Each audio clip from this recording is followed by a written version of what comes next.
I vividly remember walking into the doors of Rogers, and I remember thinking to myself, what am I doing? What am I doing? We've tried this before. And I kept trying to convince myself this time was going to be different. This time I was here because I wanted it.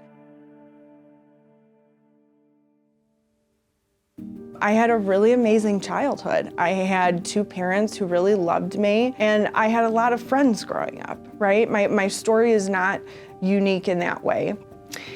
And I met a guy. Again, story's not unique, and I was absolutely in love. I was like, this is what I've been looking for. Everything moved very, very quickly, and I found myself pregnant in just a few months of dating. And so we got married. And there were some things that were starting to come to the surface that were really concerning, with substances that I was not aware of previously, but he promised me that everything was fine, and I believed that. And the birth itself suffered quite a few complications. I ended up having to have an emergency C-section. And at that time, it was very normal and very accepted that they would just throw some painkillers your way. And that's exactly what happened. And so this triggered the next few years of what turned into a really out of control, chaotic, and destructive heroin addiction. Within about 2 years, the business that we owned, it was a construction business, was gone. All the finances, the trucks, the trailers, the property, everything was gone. One of my biggest rock bottoms, and arguably the lowest point of my life, was the day that my parents had to step in and take guardianship of my daughter. And I had to watch them drive away. And it killed me, because here I was, and I already felt so low about myself, and now my daughter. Like, I don't have words to describe how that feels.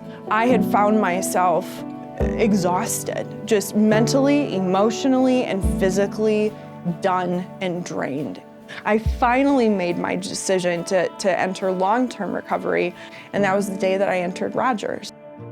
It wasn't until I found myself on Harrington where I started to find some confidence. And I remember saying to myself, like, maybe this is possible for me. Maybe I can learn these things this time. And my dad and my mom decided to come down and take me for pizza. We started talking about what next steps would look like, and my dad said, we're going to let you move into our house. Which was just, wow, right? Like, my parents welcomed me back into their house, but along with that also came that I got to be with my daughter again. And so it just, in a few short months, the amazing things that you can start gaining back in your life are absolutely incredible. It was a dream of mine to be able to give back to this place that had monumentally helped change my life. I worked up the courage finally to apply to Rogers. And to my absolute shock, I interviewed and was offered a position, and I started on Harrington, the exact Harrington that I went to as a resident. My very first day at Rogers, after I'd completed my orientation, I got there early because I wanted to soak up that moment. I got there early and I parked my car, and I was so excited to walk in, but I couldn't because I was sobbing. Because I was so excited that I was going to be given an opportunity to help other people get back what I had found. And so that day when I walked in to our lobby and I walked in the doors of Rogers, the passion and the excitement and just the overwhelming gratitude that I was being given this chance.